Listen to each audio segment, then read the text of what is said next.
სამი რჩევა, რომელიც დაგეხმარებათ დიდი მარხვის დაცვისას. გამარჯობა მეგობრებო, მოგეხსენებათ დაიწყო დიდი მარხვის ბოლო კვირეული, მე-7 კვირა და მე მოგცემთ სამ რჩევას. დიდი ხანია 8 წელია რაც მარხვას ვიცავდა, მინდა რომ გირჩიოთ სამი რჩევა მოგცეთ და ერთმანეთს გაუზიაროთ ჩვენი რჩევები. პირველ რიგში ძალიან რთულია ბოლო კვირა დაიწყო და მართლა რთულია ზოგადად მარხვის დაცვა, გააჩნია ადამიანს. პირველი ჩემი რჩევა იქნება ესეთი, რომ ვიცოდეთ დიდი მარხვის არსი, გავიგოთ მარხვის არსი. მარხვა მარტო ჭამა არ არის, მარხვა მარტო ყვება არ არის.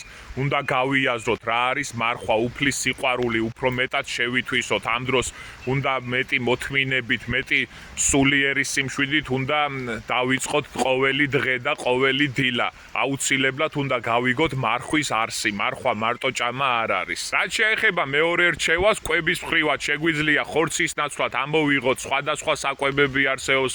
მე მაგალითად მაკარონი, მაგალითად ლობიო, მაგალითად ბრინჯით შეიძლება და დაწერეთ კომენტარებში, ურჩიოთ ერთმანეთს თქვენ რას მიირთმევთ ხოლმე მარხვისას და გავიზიაროთ ერთმანეთის აზრი. ხორცის გარეშე შეგიძლიათ, და ყველის გარეშე შეგიძლიათ დაიწყოთ ყოველი დღე.